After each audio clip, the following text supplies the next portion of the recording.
Boa tarde, meus irmãos. Meu nome é Ayrton Monteiro e estou gravando o curso básico de Umbanda do médium Leonardo Montes. Hoje, capítulo 33, Rituais. Quando se fala em ritual, geralmente a imagem que surge em nossa mente é de algo sombrio, feito por pessoas em algum porão ou cemitério, certo? Se você pensou em algo assim, não se culpe. O cinema tem sido responsável por estigmatizar vários conceitos religiosos através de filmes exagerados que não possuem eco algum com a realidade. Na verdade, ritual pode ser entendido como um conjunto de procedimentos necessários para se fazer determinada coisa, e a nossa sociedade está recheada deles. Você já assistiu a um julgamento na televisão? Já observou que não é feito em qualquer lugar, mas sim numa sala própria, onde as pessoas devem se vestir de determinada forma, sentar-se em determinados lugares, falando apenas ao tempo certo. Tudo isso é um ritual. Basicamente, o ritual serve para separar os tempos e os espaços. O tempo e espaço sagrado, no caso do terreiro, do tempo é espaço profano, fora do terreiro.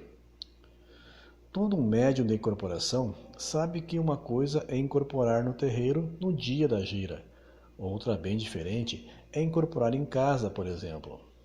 Essa diferença não se deve apenas às diferenças energéticas entre os ambientes, que sem dúvida influem bastante, mas também aos diferentes espaços e tempos em que a manifestação acontece. Resguardo. Todo trabalhador de terreiro se prepara antes da gira, geralmente um dia antes, abstendo-se de comer carne, do fumo, da bebida alcoólica e da atividade sexual, além de redobrar seus cuidados para com a natureza dos pensamentos e sentimentos. Essa preparação, o resguardo, é parte fundamental do trabalho espiritual que se realizará e, além de toda a purificação que produzirá no corpo físico, inclina mentalmente o trabalhador para uma esfera de pensamento mais elevada, como uma preparação mental energética necessária ao trabalho que executará em breve. Chegada ao terreiro. A chegada ao terreiro deve ser feita sem alarde e com antecedência. Se um médium chega em cima da hora, não conseguirá se desligar adequadamente do mundo lá fora. Pode, naturalmente, cumprimentar a todos, trocar uma palavra rápida com os presentes, mas assim que possível deve seguir para seu lugar na corrente e permanecer em oração e concentração, conversando apenas o mínimo necessário para sintonizar-se com as forças espirituais da casa. Início da gira. Cada terreiro tem sua própria maneira de dar início aos trabalhos. Assim, seja breve ou não, simples ou complexo, todo terreiro tem seu próprio ritual de abertura. Esse ritual serve para que, gradativamente, o médium esqueça a vida lá fora e passe a focar toda a sua atenção e força no trabalho que executará.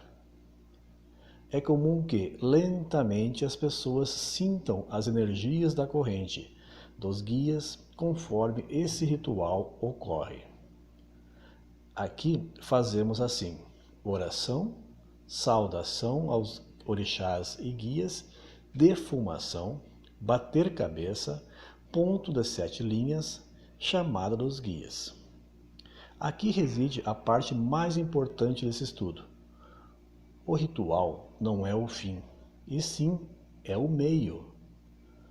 O ritual serve apenas para preparar, ambientar, direcionar as forças físicas, mentais e espirituais das pessoas para que o trabalho espiritual possa acontecer. Portanto, a força do trabalho não está no ritual em si, mas em como aquele ritual é capaz de fazer com que cada um dê o máximo de si durante o trabalho. Batismo. Cada terreiro desenvolve a sua própria ritualística no que se refere ao batismo. Contudo, é comum que se batize crianças e também adultos. Nesse trecho do estudo, não quero me prender a fórmulas, mas gostaria de falar sobre a essência. O batizado na Umbanda é um momento muito importante da vida espiritual da pessoa. Só deve ser realizado se realmente a pessoa estiver bastante certa de que deseja mesmo seguir por este caminho durante toda a sua vida, pois é a reafirmação perante toda a comunidade e todos os guias do compromisso espiritual assumido. O batismo da criança tem por finalidade pedir a proteção das entidades durante o seu crescimento e desenvolvimento. É como entregar, simbolicamente, a criança aos cuidados das entidades, ao mesmo tempo em que os pais assumem compromisso de educá-la conforme os valores da religião.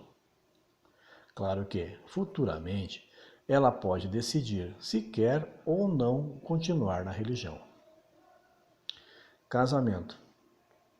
Também existem celebrações de casamento na religião, e cada terreiro executa o ritual à sua própria maneira. Contudo, aqui também reside um cuidado especial, pois o casamento é um compromisso espiritual de sérias consequências, de modo que não deve ser cogitado a menos que haja real interesse entre os noivos. Assim como o batismo, o casamento é o compromisso de seguir pelos caminhos da religião. O casamento é um voto de companheirismo assumido perante a comunidade, os guias e os orixás. Existem outros rituais na religião, mas estes são os mais comuns. Exageros. É com essa tristeza que vejo boa parte dos umbandistas não compreende o valor dos rituais, ao mesmo tempo em que dão excessivo valor às coisas materiais. É grande o número de pessoas que acha que há uma única maneira para se acender uma vela, de se fazer uma oferenda, de orar, etc. É preciso lembrar que toda forma só tem utilidade para acessar o conteúdo. Exemplo: é comum que as pessoas me procurem pedindo dicas para fazer um padê para Exu. Bem, por que elas querem fazer um padê? Porque viram em algum canal do YouTube que o padê é um tipo comum de oferenda para os Exus? Ok, mas para quem ela vai oferendar? Na verdade, ela não sabe de nenhum Exu. Muitas vezes nunca conversou com um, mas acha que seria bom fazer um agrado para que seus caminhos estejam abertos. Entendam a incoerência de algo assim. A Umbanda tem se reduzido em muitos lugares a um mero fetichismo bobo, onde muita gente acha que basta colocar farinha num alguidar, acender umas velas, colocar pinga num copo, para estar em contato com algum Exu. Se a pessoa não conhece um Exu, se não frequenta terreiros, se não é médium de um Exu, para que fazer algo direcionado a Exu? Seria a mesma coisa que um cristão devoto, repentinamente, resolvesse orar para Shiva, muito embora ele nada conheça de Shiva. Logo, são pouco válidas as muitas receitas que encontramos na internet, oferecendo fórmulas disso ou daquilo, como se bastasse seguir um passo a passo para alcançar determinado objetivo. Enfim, tudo na Umbanda tem fundamento. Exige preparação, conhecimento de causa e não um mero ritualismo reduzido à expressão pobre de fetichismo tolo através de uma receitinha de internet. Aqui acaba o capítulo 33. Muito obrigado a todos e até o próximo.